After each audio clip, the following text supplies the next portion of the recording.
All right, everyone, it is Friday, and you know what that means. It is time for Manufacturing E-Commerce Success, and I am one of your co-hosts, Damon Pistolka, and today we're going to be talking about small changes for explosive sales growth, and I'm just going to I'm so excited for this. I'm just going to turn this over to my friend, partner in crime, Kurt Anderson. Take it away, my friend.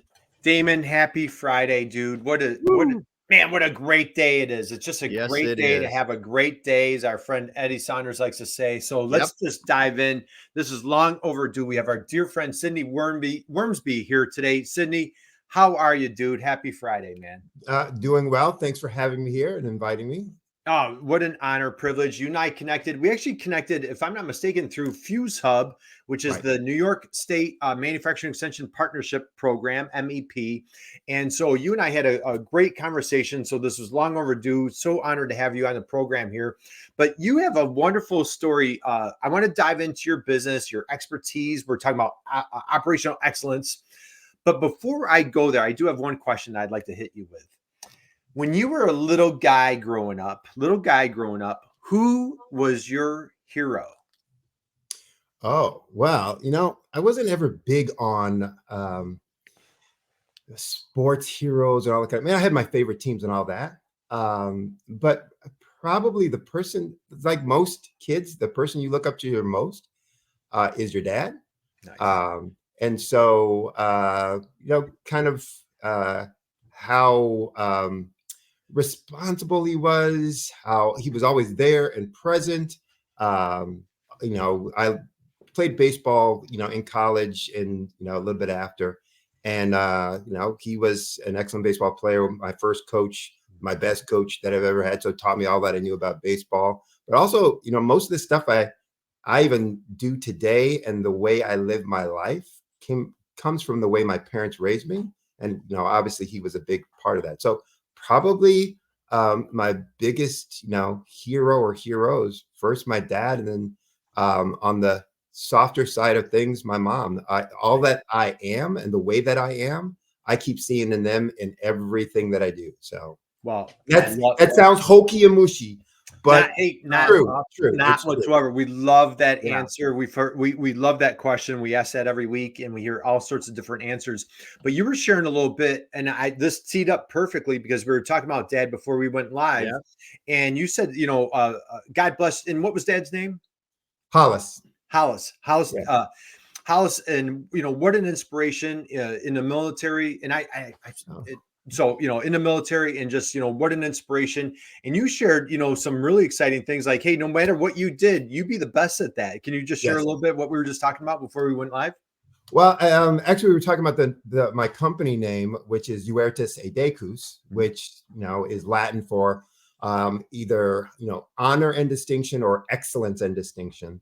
And I chose that name because of two things. One, what I believe I was taught and how I was raised by my parents, to be honorable, to be responsible, and to distinguish yourself, through excellence in the way that you did things. So that was one reason. But then also what I wanted to impart in my clients, that excellence and distinction. How do you distinguish yourself from, again, the way that you execute and the way that you deliver?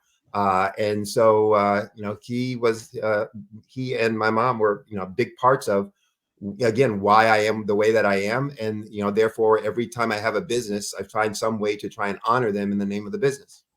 Awesome. Well, absolutely love it. So very inspiring. Love that answer. Thank you for sharing that.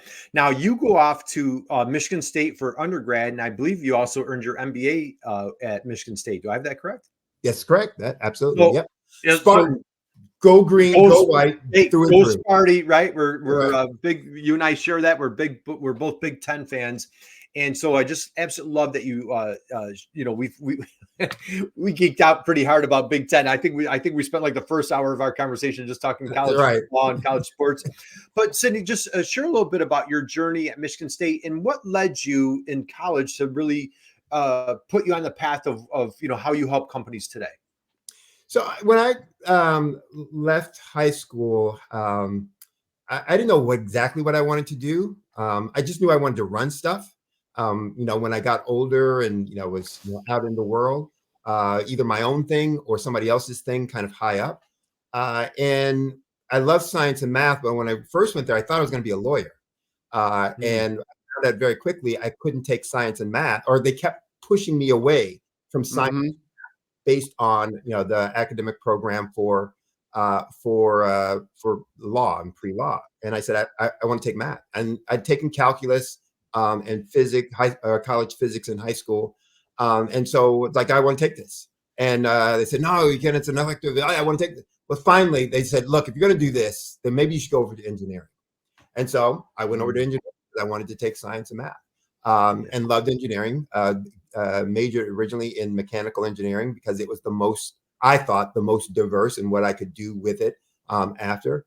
And it was a great decision for my life because engineering teaches you how to build things, but more importantly, how to solve problems, and using a regimen or structure around that. And so it just fit with my personality, it fit with my interest. And then from that, got involved in manufacturing, my first love in terms of business. So, that's a huge distinction. I like that, how you're describing, being an engineer is a problem solver. And that's really what you've built your illustrious career over, is helping people solve problems. Yeah, because I went on, as you mentioned, I went back and got my MBA, again, looking at who was running stuff and what was their background and experiences.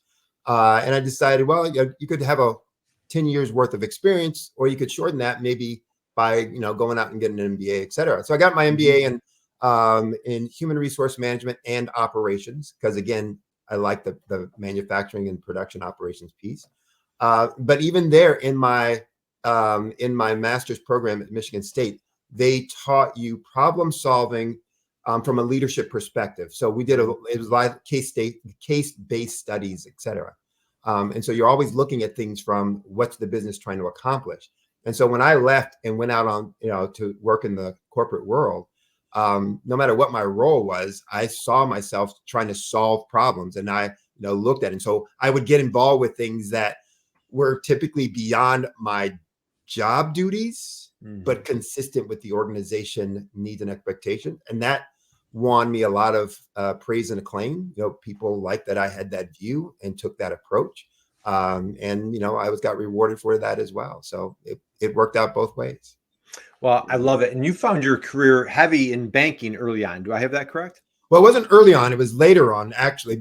So my first, international paper, Mead Corporation, Eastman Kodak, all of those were manufacturing related positions. And I was doing everything within that. I did everything from project management, so capital project management, capital repair project management, to in-house consulting, to product design or manufacturing operation design, manufacturing strategy, plant management, startups, turnarounds, yada, yada, yada. But it got to a point where I had completed every function, done everything on the cost side that you could do. And I really wanted to, move that next level. And that's when I started, venturing out into the revenue side, first in business development. But then the frustration was, well, now I have the revenue side, but I don't have the expense side. So then into general management with PepsiCo, managing business units for them. And then from there, I wanted international experience. And that's when I went into the banking. So, first with Citigroup, managing their global operations for one of their software development divisions. Well, actually, it was an investment division, but it was a software development and in-house business improvement group. And then, their retail banking group, the business, in New York City, Queens section of New York City. And then ultimately to JPMorgan Chase, doing global product management, for them. So, I got a lot of international experience and banking, finance. One of the things, all of those, because, international paper and Mead paper, yes, we're paper. Eastman Kodak, it was equipment and, chemical processing. Pepsi, food and beverage.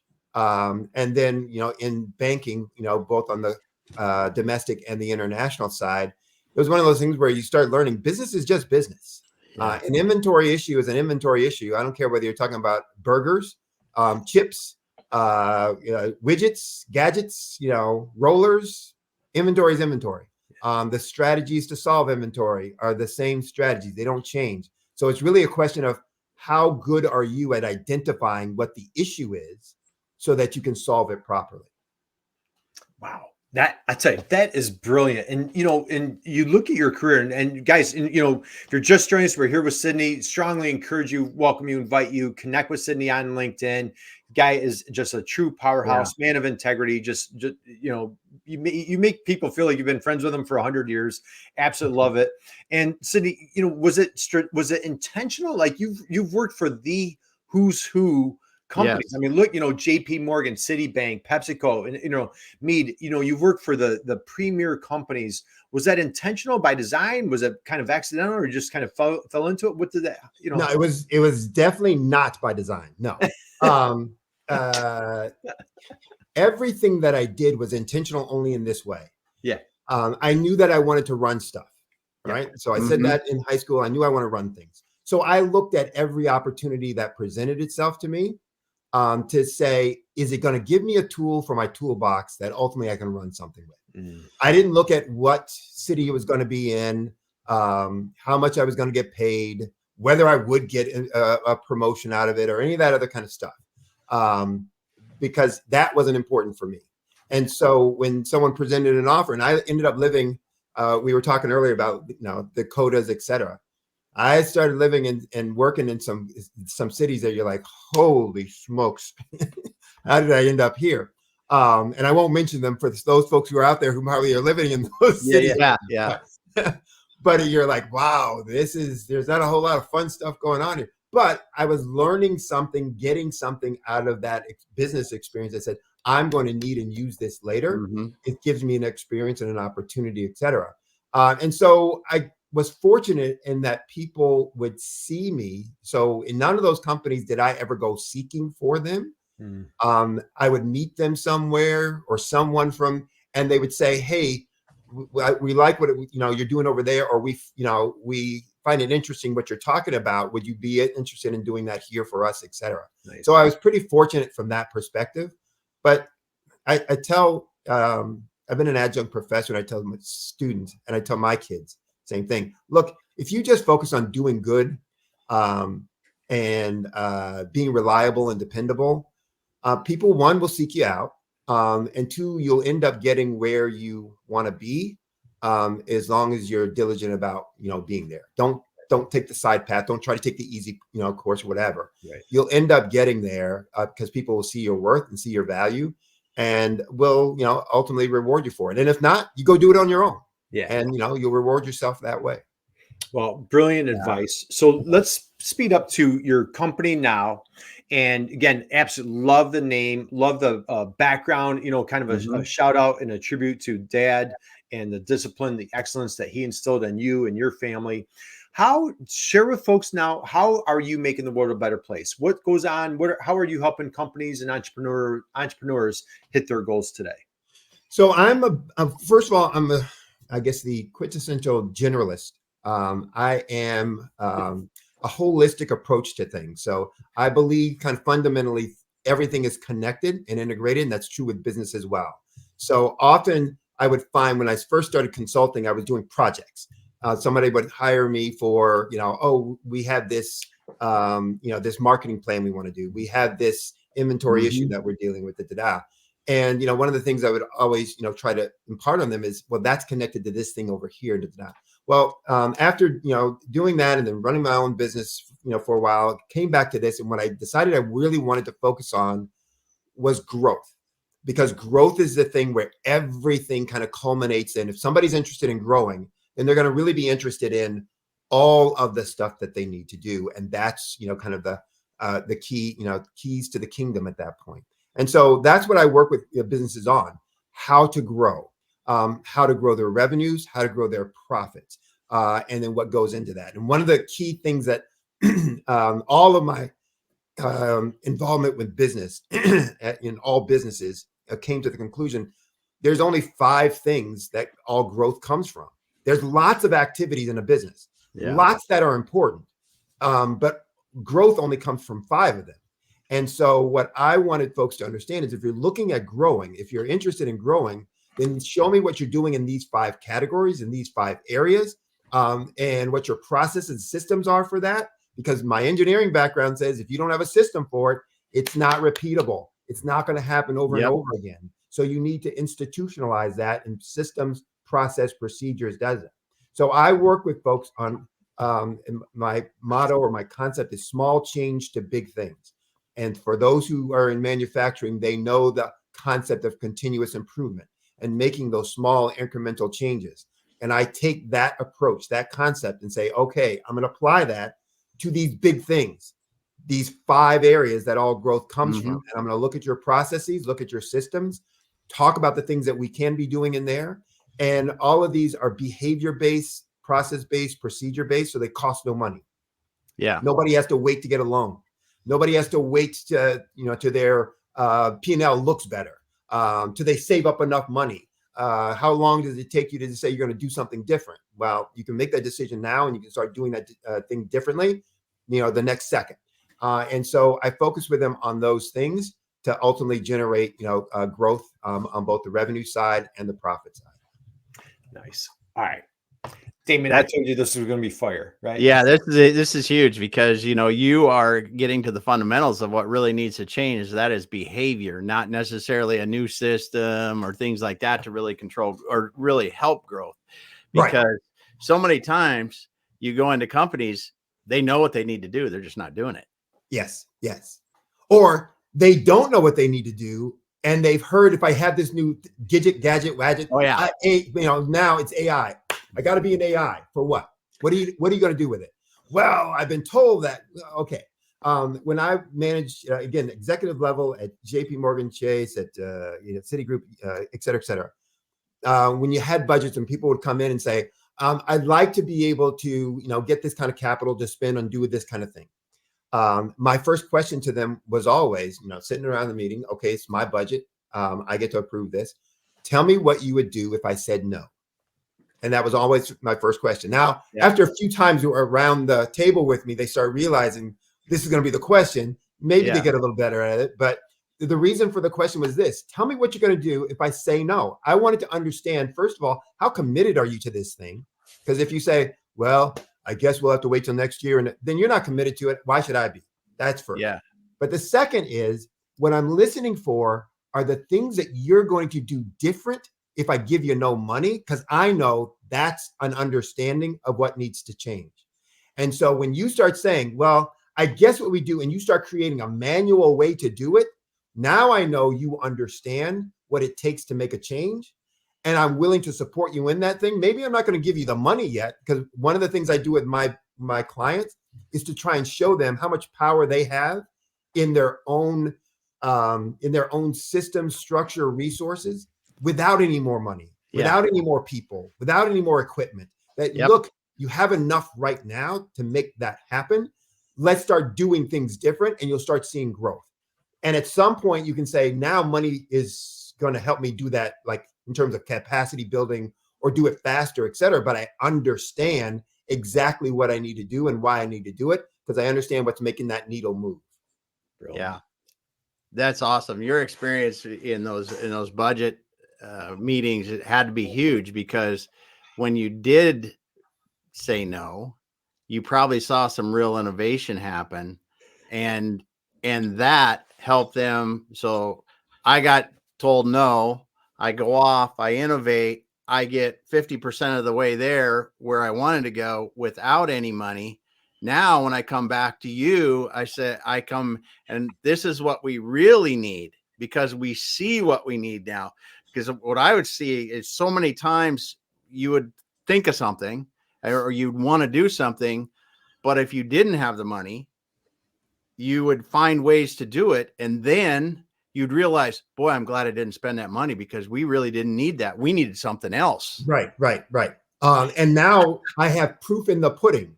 Yes. And I'm going to the person for money, a banker, my supervisor, my manager, et cetera. I'm saying, look, here's how I know that when we spend this money, it's going to be well spent, because these are the results I've got from doing it this way. I just want to ramp this up. I want to accelerate that, et cetera, et cetera. And, again, that's my style and way. So I did that when I was in corporate, and people would tell me no. I say, fine, I'm gonna go do it anyway.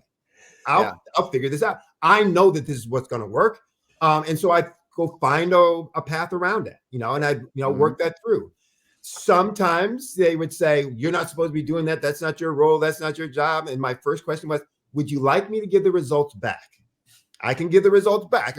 Again, I'm being a little bit, facetious or whatever, but it was one of those things that nobody wants to give progress and improvement back. They're like, yeah, no, we don't. But next time, could you, get the right approvals, and could you get? But what I wanted to show was this is the right answer. This is the right way to do this. I have confidence and commitment, to doing these things. Now, all I need you to do is to ramp that up. Let's allocate some money and allocate that budget. So I just use the same thing that I was doing for my staff and my teams to say, this is how you can commit, or this is how you can show your commitment, and how you can, kind of prove the results are, going to be what you're saying they're going to be. All right. This is so good, Sidney. I have a question for you. I'm asking for a friend right now. Is it true? Are you one of those ask for forgiveness, not permission kind of guys? Is that what I'm hearing? I am. That if you have the strength of your convictions. Yep. And again, this isn't just be a rebel and a radical and just, blow stuff up for no reason. Right. But it is one of those things that says, if you really believe in that, then you have an obligation to go out and show, the value and the benefit of that. Yeah. And you'll find allies, for those kinds of things. Right. So it never got me fired, but here's what never got me fired. Got me into some conversation sometime. But in my grad school, I had a professor who said, no one gets fired for doing something. Most people get fired for doing nothing. Wow. And that struck with me. And again, we're in this, big, graduate business class. And I'm like, I'm never getting fired for doing nothing. One, that's just not my personality, but okay. But rarely do you get fired for doing something. That is powerful advice. Now, Sidney, I'm taking notes. This is like a master class with Sidney right now. And you teach all sorts of different courses. I have like a whole list of things that you teach. And so again, we want to, strongly encourage you guys, connect with Sidney. He is a powerhouse. You mentioned, so we're here talking about small things for explosive growth. I think I heard that you have 5 steps in your continuous improvement or in your process. Did I hear that correctly? Well, 5 areas. 5 areas. Five and areas. Let me be clear. These are not Sidney areas. These are not. So business is business. Yep. So this is every business everywhere. Any coach, consultant, I call myself a business growth Imagineer. That is going to work with you. If they're not dealing in all 5 of these areas, then again, there's something being left on the table. So someone who only works with you on SEO is dealing on one snippet of one of the 5 areas. They're not even dealing with the whole one area. They're dealing with a snippet of the 5 of one of the 5. And so the 5 areas of growth, and then it's not going to sound like rocket science once I say it. You're going to go, duh, of course. More leads, conversion of those leads into actual paying customers, deeper relationships by more transactions with each of those customers, higher pricing based on the value proposition that you are delivering, and more profits through the reduction of expenses and the efficiency of your operations and execution. All growth in top line or bottom line are going to come from those areas. Now, there are those 5 areas. There are maybe 40 different strategies that you can use. And depending on how you want to break those down, maybe there's 50 or maybe there's 30, but, basically about 40 strategies within those 5 areas that you can work on. And that's why I'm saying SEO, as an example, is one of the 40 strategies or, within the concept of strategies, that you can do. But it's, basically, when I'm working with folks, leads are the lifeblood of any company. You can't have a sale if you don't first have a lead. Yep. So how are you generating that? And if you talk to a salesperson, they're going to say, well, every lead's a good lead. No, it's not. No. That's bumpkiss. And so if you are out there saying, when somebody asks you, so Damon, who's your target market? Everybody's my target market. Everybody needs what I do. you don't have a clue as to who your real target market is and what they're trying to solve. And I can guarantee you the marketing communication you're doing with them is ineffective because you're trying to reach everybody saying everything and you're really saying nothing. And so those are the 5 areas where people get in trouble when they're bringing on a resource that's going to help them, is that they're bringing on someone who's very targeted in what they do. And therefore they can only help you with one thing. If I have only one tool in my toolbox, then, the old saying, if I'm a hammer, then everything looks like a nail. And, therefore I'm just going to pound. But I can't do anything that needs to be twisted. I can't do anything that needs to be pasted. I can't do anything. Yep. And so if you're using that person thinking, well, they're going to get me growth. No, they just solved a specific a tiny issue for you. And you were expecting now your company to be vastly different. Whose mistake is that? Is it the individual who had that kind of targeted knowledge, or is it yours because you thought they were going to do everything for you? It's a combination of both. If you promised them with your targeted knowledge you're going to do everything, you didn't really understand things either. You were just doing a sale. And if you hired them for doing that, then you didn't understand what you really needed, which is why you get those kind of results. Yeah. Yeah. And it is such a multifaceted approach that you need to do if you're really going to improve a business. I mean, it just can't be, you just can't be a single, because nothing's going to solve it all. Yeah. It's like if you were building a house, but you thought you only needed a plumber. Yeah. Right. Well, plumbing is important in a house, but it's only going to do 2 things for me. Get me clean water coming in and taking dirty water going out. That's all it'll do for me. Yeah. And so, whose fault if I just hire a plumber to build my house? Now, if I'm going to build the whole house, I can hire a general contractor, or I can be a general contractor. So I can go out and hire a general contractor who will find the plumber, the electrician, the carpenter, that blah, blah, blah, all those things, the HVAC person, all that stuff. Or I can say, I'm going to be that.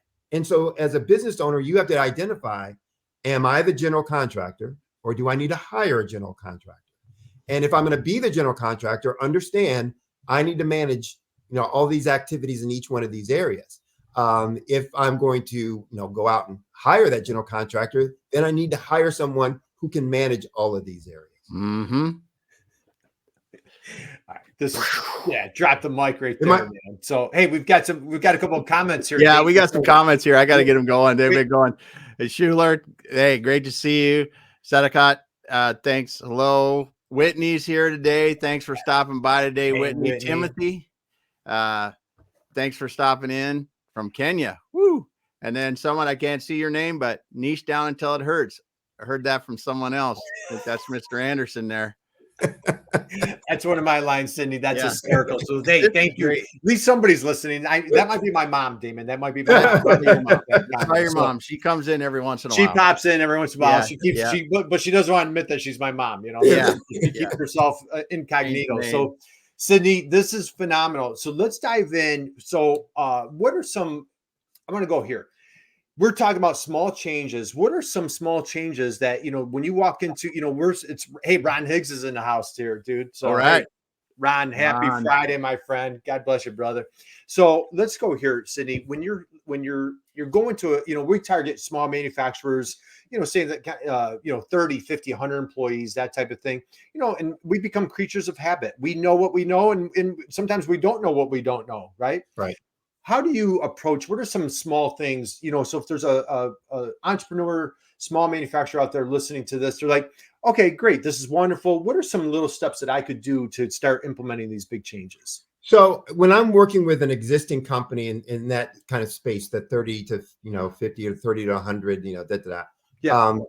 one of the first things I do is really look at the, efficiencies, looking at the cost saved. And I tell people very specifically, it's not a cost cutting. You can't cut your way in cost to growth. It never happens. It never works. Anybody who tells you that, just kick them out of your office right then and there. Right. So but you can be efficient in your expense, management. Meaning if I'm buying merchant services, Am I asking for the right capabilities, or am I overkill? I got everything. I got the super deluxe package, and all I really needed was the basic fundamental package. So I'm paying for stuff I'm not using. Or it's the same with telecom service, et cetera. So I'll first go in and start looking at on both the cost of goods sold and on the the fixed expenses, where are there opportunities for real savings? So in one case, I was working with a beverage manufacturer on their cost of goods sold, found them new suppliers and vendors, started looking at the specifications for some of their ingredients. Why are you using organic on that? Is that important in the features of your beverage? Well, no, that's what was being used when we bought the place. So we're just, continuing on.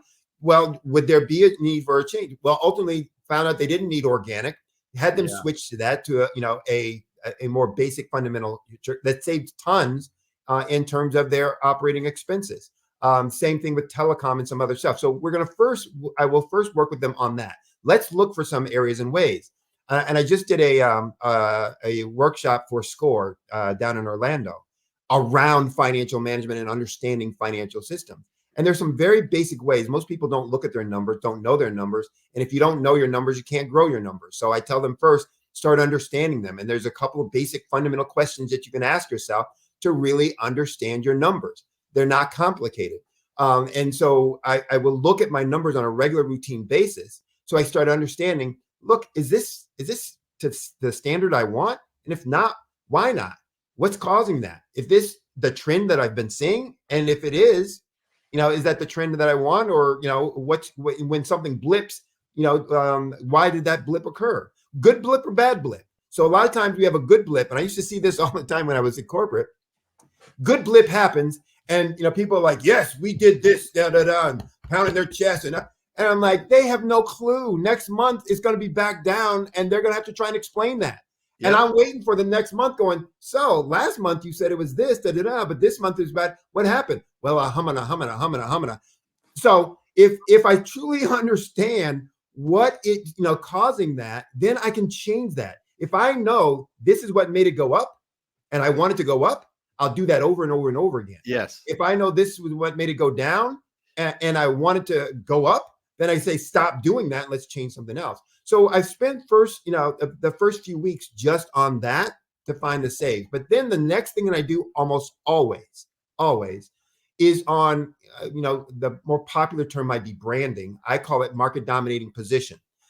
So helping them identify and you just use the phrase niche down until it hurts, right? So it's understanding what is truly unique about you that no one else can say. And when you understand what's truly unique about you that no one else can say, then you start understanding, well,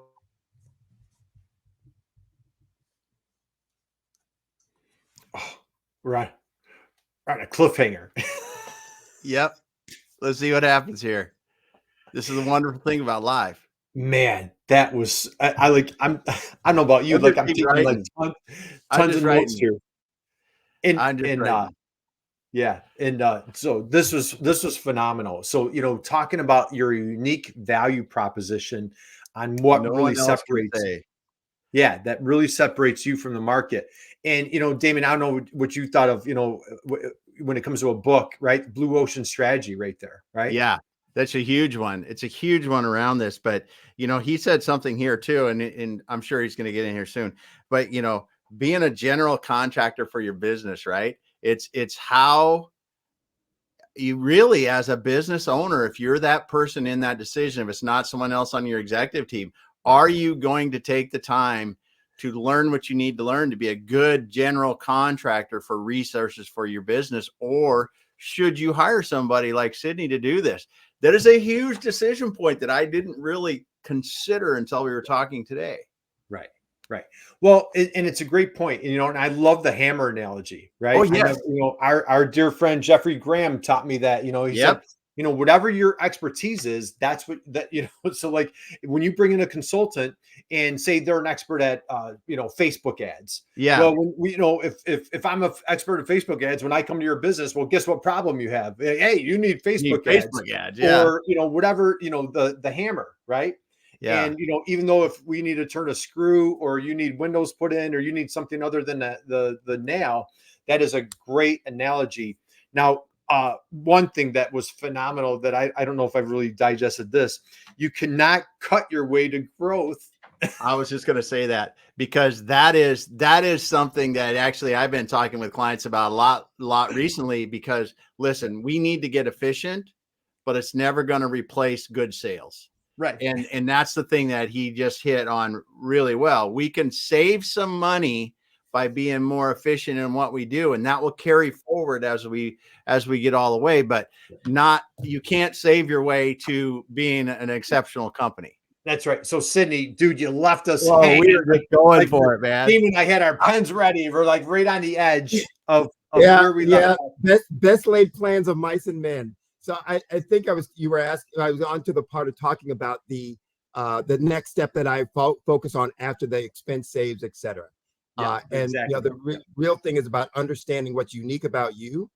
And so that you can then really understand why you are able to help someone else. But then you have to understand their pain points. What's the problem they have that they don't want? And what's the benefit that they want that they don't have? And then how do you use what's unique about you to eliminate those two pain points? Most people don't know what's really unique about them. They have all these features and functions that they'll talk about. Our gadget will do this. Our gadget will do that. Our gadget, we've got 30 years in the business. We've got we got the best trained people. Give a lot of platitudes, but they really don't know what's truly unique about you. And then if you don't also then understand what is it that they really want, what's their pain point, what are they trying to get rid of? If you understand what's unique about you and you can start talking about how you use that to get rid of that problem, to bring that benefit, now you have a message that you can start communicating to them, but you also understand them well enough to know the other things that are important or critical to them about that they're dealing with. And you can start bringing that information and resources to them. Oh, I know you are looking at or these kinds of things or issues from our last conversation for you and your business. I found someone, or I know this, or I saw this article. I thought this would be useful for you. We've added that as a feature to our product and our service. Now you can start really connecting with those folks, and they'll start finding value in what you're doing. And you'll start. So when we start talking about excellent customer service and better product design, all of that fits then into product and service design.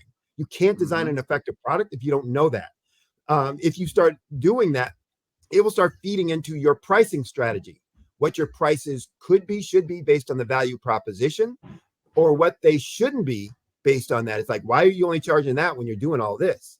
And so all of the other questions that are going to come up, all the other answers that you need to have for your business, start from that market dominating position, assessment, understanding, knowledge. And so I will always work with them kind of second. And if it's a startup business, I start with that first. And so those are the two key things. Everything will flow from that. And I do the savings one because it's money in the pocket right now. Yeah. And everybody likes money in the pocket right now. Yes. And also to be, selfish, it also shows my value right up front. You know what? Yep. I just saved you 20% on your expense lines. I paid for myself for the entire year, et cetera, et cetera. And now let's get on to some other work. And, so it serves both purposes, to be honest. Yeah. Yeah. Well, and you laid it out well, Sidney, that first of all, as an outside resource for that business owner, they want to know that you're going to provide value. Coming in, looking through the costs and finding things that are going to help them in the beginning to be more efficient with their spending is a great way to show that a value initially. And it gives you the time to really understand the business enough to work on the other things that they don't see that helps to drive that long-term value. And the long-term value is where they make the most benefit, but that beginning part of finding those early wins really allows that owner and that team to go, okay, Sidney is helping us now. Let's keep going and doing what we need to do, because and then ultimately you drive much bigger gains over time. Yep. It's the when you start talking about leadership for change and change management, it's one of those things that's, yes, you have to build the need for change, the burning bush, the burning building, the burning whatever you're in, burning hospital, But to your point there, Damon, then you have to find the small little wins up front. Yep. That keeps people, focused, motivated, etc. That allows you to, to talk about, to require the pain that they're going to have to do in some other areas. Yeah. There's going to be work. And I always tell people, this is no foo-foo dust. There's no growth foo-foo dust. You just sprinkle on and woof, there you go. And so there's going to be work. And if you're not interested in doing the work, then don't think about growth. Don't talk about growth. Yeah, exactly. Damon, we got some comments. Whitney dropped a couple of good ones here. Yeah, so. Whitney said, oh, this is fire right here. And then she said, you can't save your way to growth. That was a good one. And then Gail said, most people don't know that what is unique about what they do and what they offer. And that's a huge thing, to be able to differentiate yourself, but also know your company, know what you really do well. And oftentimes people don't take enough opportunities to talk to their existing customers and go, why the heck do you do business with us? Right. What is really special? Why didn't you use somebody else? And we get so focused on the sale, versus, the old saying, seek first to understand before being understood.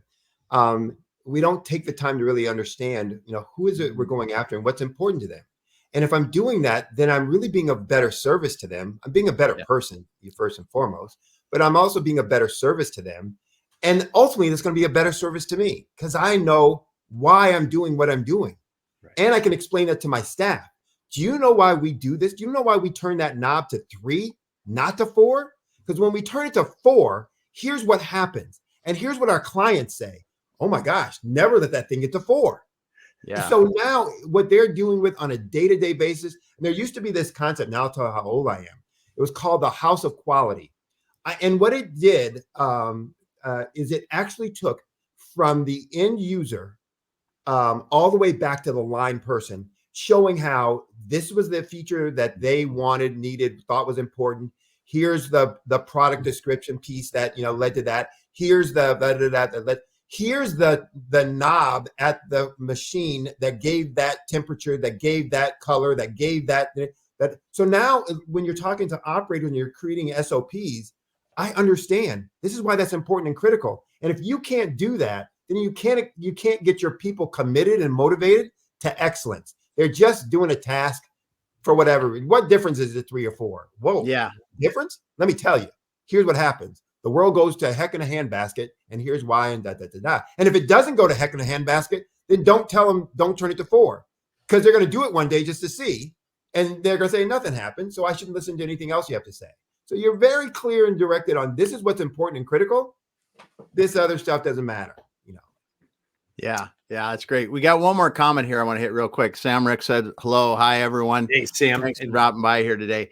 That is so true. And we used to run into that in manufacturing. You could be running a process, and then it's really important when you're doing, like you talked about, beverage industry, and we were in the molding industry, where you're going to make tens of millions of something every single day.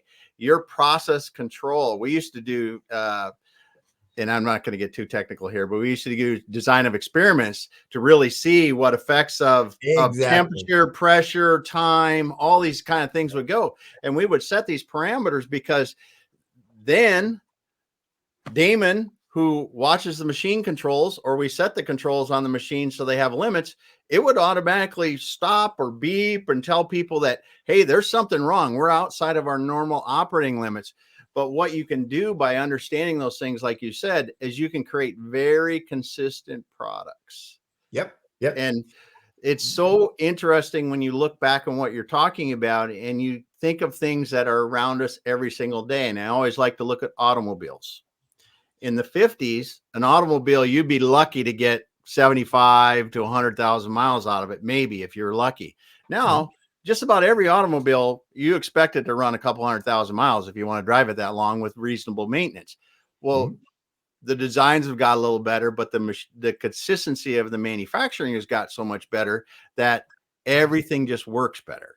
And it's crazy how that adds up over time, and how that can really make a huge impact on your entire organization. So I'm glad you mentioned experimental design, because that's one of the concepts that I use to explain why the 5 things, because these are the 5 variables that you need to work on and fix and control to drive growth. But it's also so in a total quality management concept, it's CP capacity, or process capability. When you're looking at what's your process capable of. And all quality really is saying, my process does this, my customer wants this, I'm good.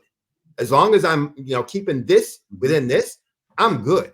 But to get there, what I always do is I try to take variability and just tamp it down wherever it is. If customer wants to be up here and your variability is way down here, that's fine. We're just going to tamp it down, because if you do that, if you can tamp it down, then you can control it. And once you know what it takes to control it, we can move it anywhere we want to move it. But if you can't control it, then you can't move it either. And so the easiest thing to do is just reduce the variability. But that starts with understanding what's going on, what you're trying to do, et cetera. And that works in every business. And I don't care what part of the business. I don't care if it's Damon cleaning the bathrooms. Yes. If you know the process and you measure the results, you can improve the process and the outcomes. And it's just so critical. And you talk about your 5 areas, it works in every area. It doesn't matter if you're trying to get more leads, you're improving conversion and the other areas you talked about.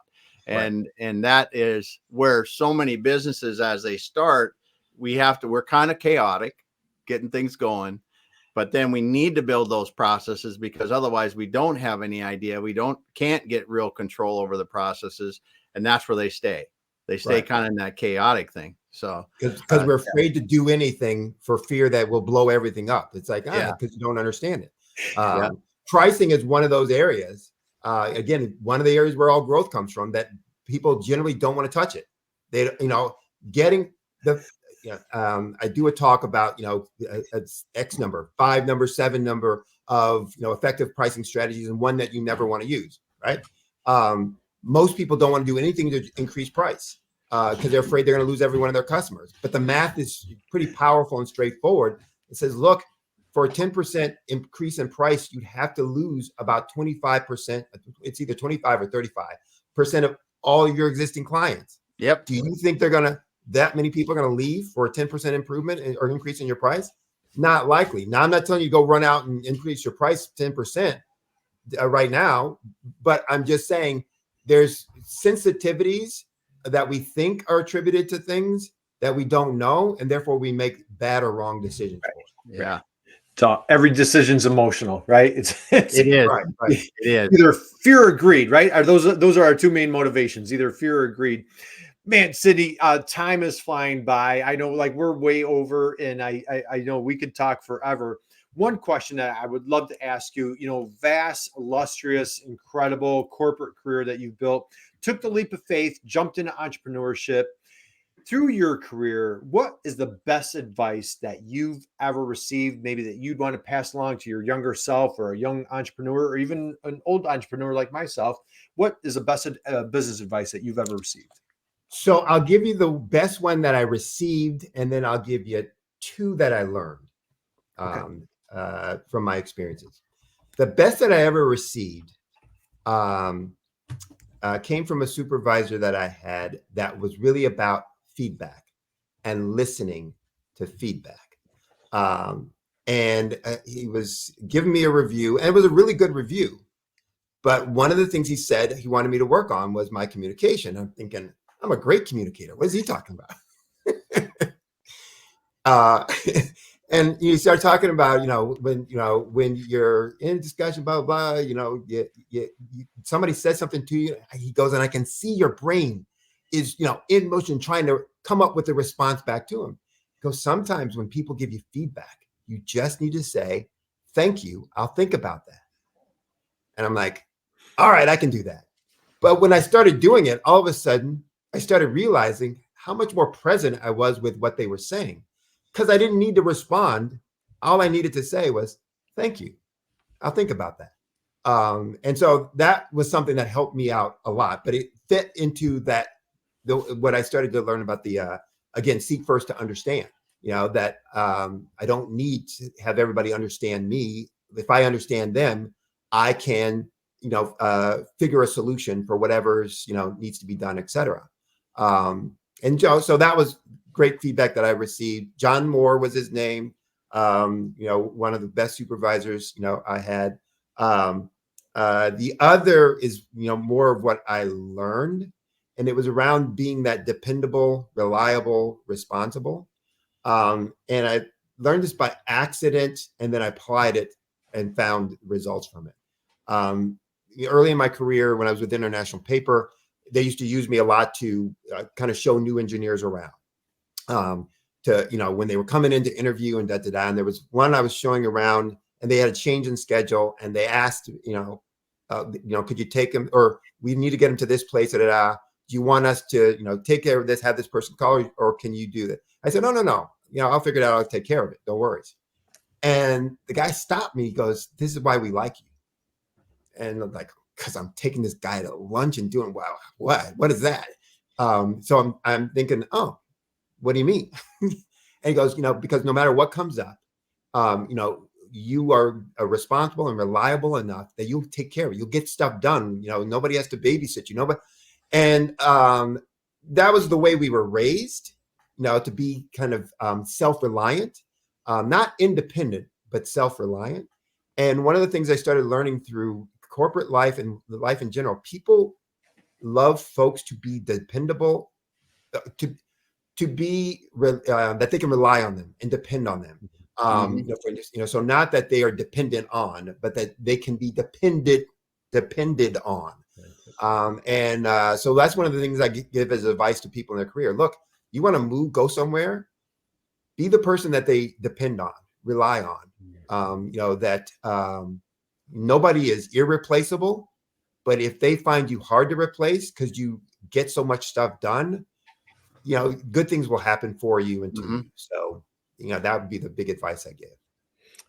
Phenomenal, man. Where were you 30 years ago? I could have used that advice. So no doubt. Sidney, this is fantastic. Again, I want to thank you so much for spending time with us as we start winding down. First off, Damon, let's give a big shout out to everybody that joined us today. Yeah, thanks everyone. Man, Me too. Thank you for taking the time to, listen. For those who are out there, we appreciate that. Absolutely. And so, as a matter of fact, we have a lot of folks that have joined us here today. Sidney, how about a big round of applause for Sidney Wormsby for just dropping the mic multiple times, just shedding all sorts of brilliance and wisdom with us. Sidney, I cannot express my thanks. Any parting thoughts, words of wisdom that you want to share with folks as we close out, as we wind down?